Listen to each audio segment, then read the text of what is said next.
This is Jeff Bezos. Jeff who? No, this is Jeff Bezos. Sorry, this is Jeff Bezos. My name is Jeff. His net worth will soon surpass $150 billion.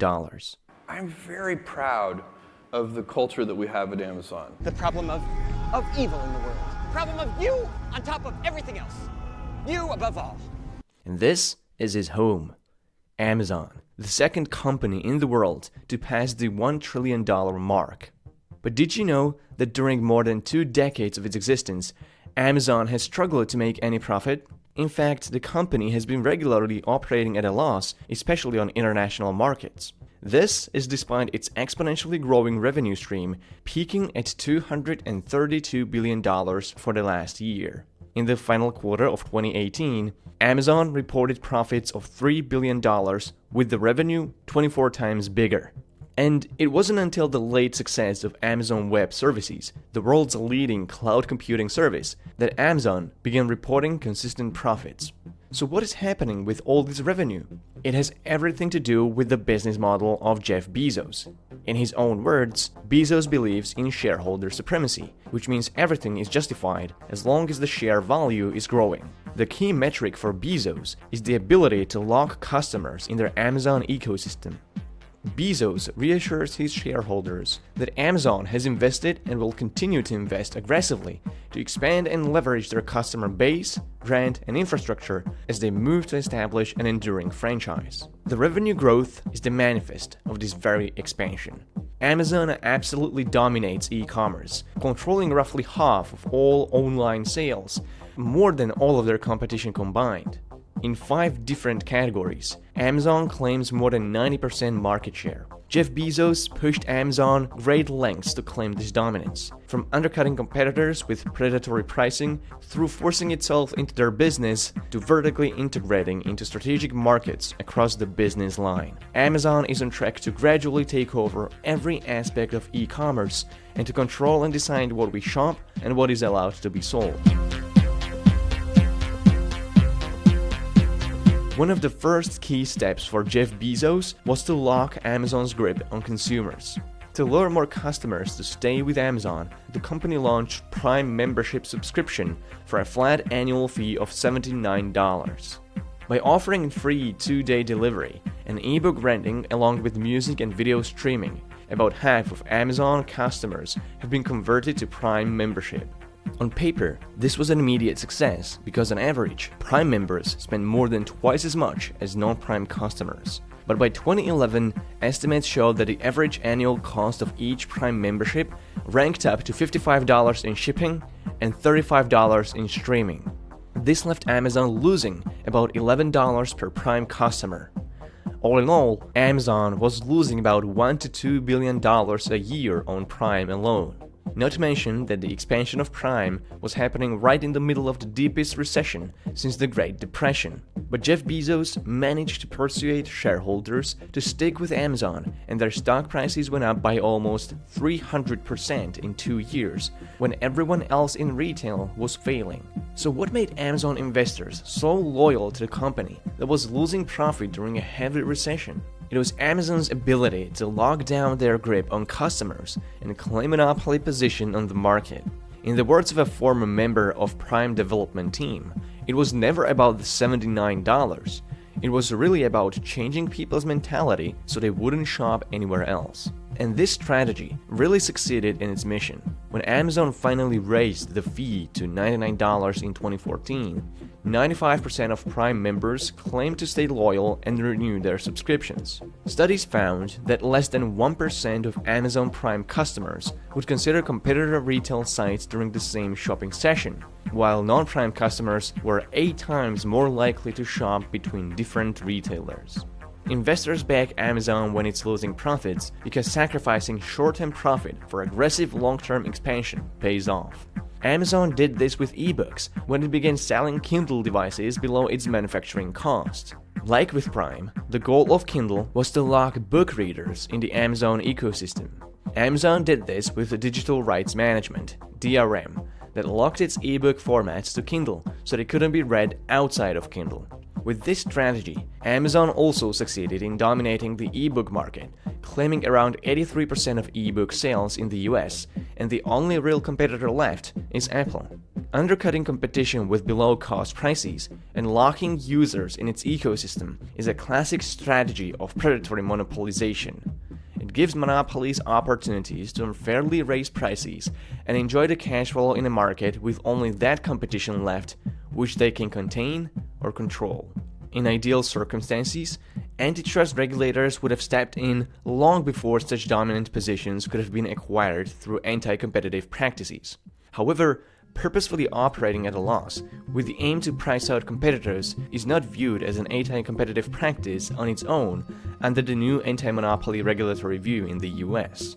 In order for the FTC or the courts to step in, there has to be an intent to raise prices for consumers once the dominance is taken. And this is what Amazon has been extraordinarily clever at hiding. Every new service Amazon rolls out allows them to track user behavior and collect personal and usage data of their customers. Amazon then deploys algorithms to personalize pricing on an individual scale, and even goes as far as to use bots to monitor prices of their competition and match them with Amazon prices in real time. This mechanism obfuscates the baseline from which it could be possible to observe price fluctuation across the board, and so if there is no body, there is no murder.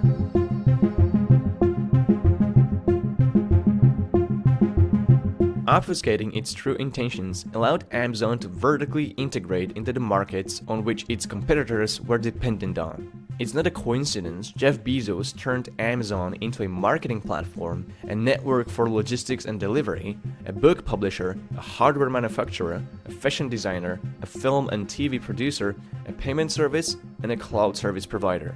Every industry domination is a step in the Bezos plan. Amazon expands to these different markets by either acquiring key businesses or undercutting their competition with below-cost pricing if they refuse to sell.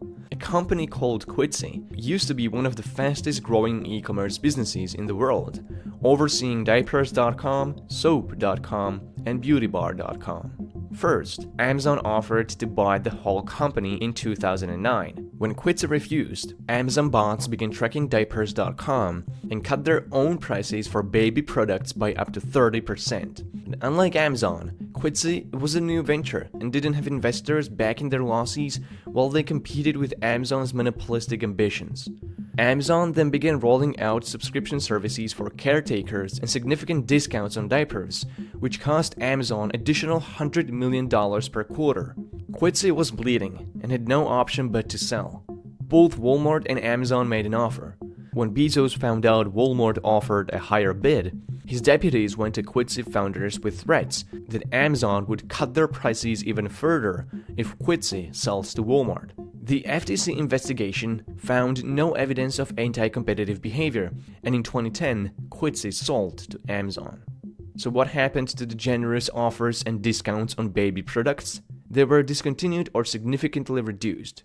Many users who converted to Amazon from diapers.com because of those discounts wanted to go back after they were abruptly scraped, but there was no diapers.com anymore.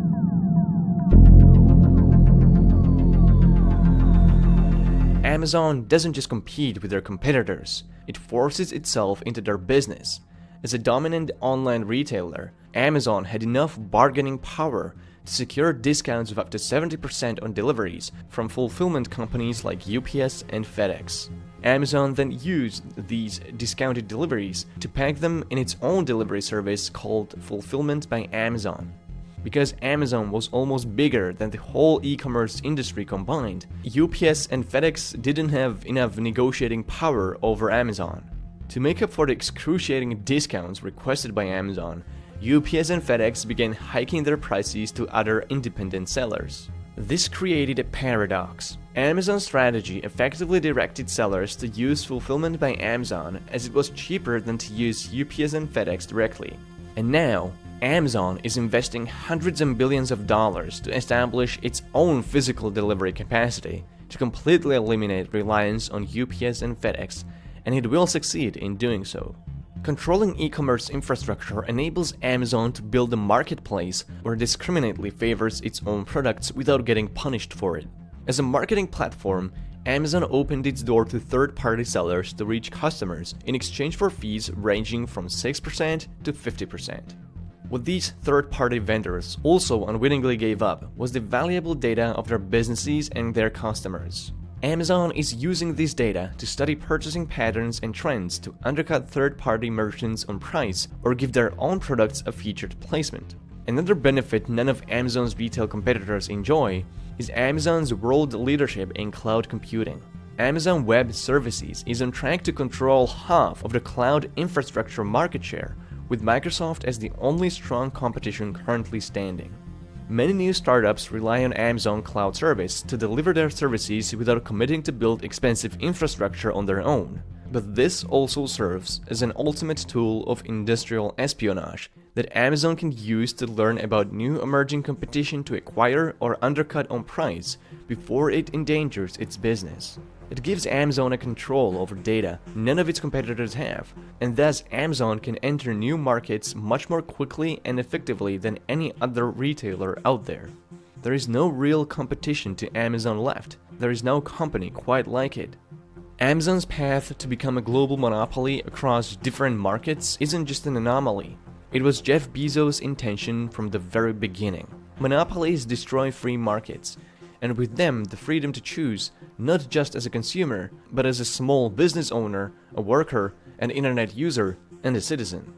The best solution users of the internet can do right now is to support merchants, authors, developers, entrepreneurs, and vendors by purchasing their products directly from them, rather than going through an intermediary like Amazon. Sure, you might be getting a better bargain on Amazon, but the long-term cost of saving a few bucks now is unbearable. Decentralizing our economy away from monopolies back to middle class and small businesses is the only sustainable solution and is a responsibility of every individual participating in this economy. The story of Amazon domination isn't unique, but rather reflects the nature of the business model that's become a standard in Silicon Valley. It leads towards market domination and monopolization within the hands of the most aggressive corporations. The little convenience of economic centralization comes at a cost of small businesses, middle-class jobs, wealth distribution, privacy, free speech, and free market as a whole. Should we let Amazon monopolize one market after another? Or should we step in with drastic measures to protect what allowed Amazon to exist in the first place? It's time to have this conversation now. Big and successful. I've covered some declining retailers on this channel, and when searching for reasons for their demise, Amazon seems to enter the conversation just about every time. They're a massive threat to just about every other retailer. We all know them as the online retailer that sells just about everything, but let's remember, like with most businesses, they weren't big when they started. In fact, Amazon famously started in someone's garage. So the question has to be asked, how did Amazon transform from someone selling things out of their garage into the retail giant that we all know today? Now, obviously there's hundreds or thousands of factors that contributed to their success. Predicting the popularity of the internet and starting an internet business in the mid-90s, for instance, that was a good move. But there's one specific strategy that Amazon implemented in the very beginning that I dare say may be the single greatest contributor to their success. And the strategy isn't something business specific. It doesn't concern warehouse locations or shipping efficiency. This is a strategy we could all implement in our own lives if we haven't already. To put it simply, with Amazon, it's all about the long term. And I know, you've heard things like this before. Think about tomorrow, invest in your future. Honestly, any person or business would be foolish to simply live for today and ignore the future. But Amazon takes this concept to an extreme. I'd like to read something from their first ever annual report in 1997. It's all about the long term. See, just like I said. We believe that a fundamental measure of our success will be the shareholder value we create over the long term. This value will be a direct result of our ability to extend and solidify our current market leadership position. The stronger our market leadership, the more powerful our economic model. Market leadership can translate directly into higher revenue, higher profitability, greater capital velocity, and correspondingly stronger returns on invested capital. Let's try to translate this a little bit. Amazon's number one goal was market leadership, which means they wanted to sell more books and whatever else online than anyone else. Basically, when people set out to do some online shopping, they wanted Amazon to be everyone's go-to place. Most of the companies out there focus heavily on profit and stock price. And it's hard to blame them. If the stock price rises, investors are happy. I'm not out of line saying that the goal of most businesses is to make money, but Amazon didn't look at it this way. They were patient. They were almost completely unconcerned with these traditional measures of success. Let's look at their income statement from that same year. Their sales totaled $148 million, but those products sold cost them nearly $119 million, leaving them only $29 million in profit. And then, after all their other costs, marketing, product development, everything else, they went into the negative. That year, they sold people millions of dollars worth of merchandise, and they lost money by doing it. And if you looked over to the previous 2 years, you saw that this is nothing new. Really, the more sales they made, the more money they lost. But Amazon viewed these numbers as a win. It's exactly what they were trying to do. Remember, I said they didn't care about profit. What they cared about was selling more than anyone else. Their focus was this number, not this number. And since this number was going up, they were happy.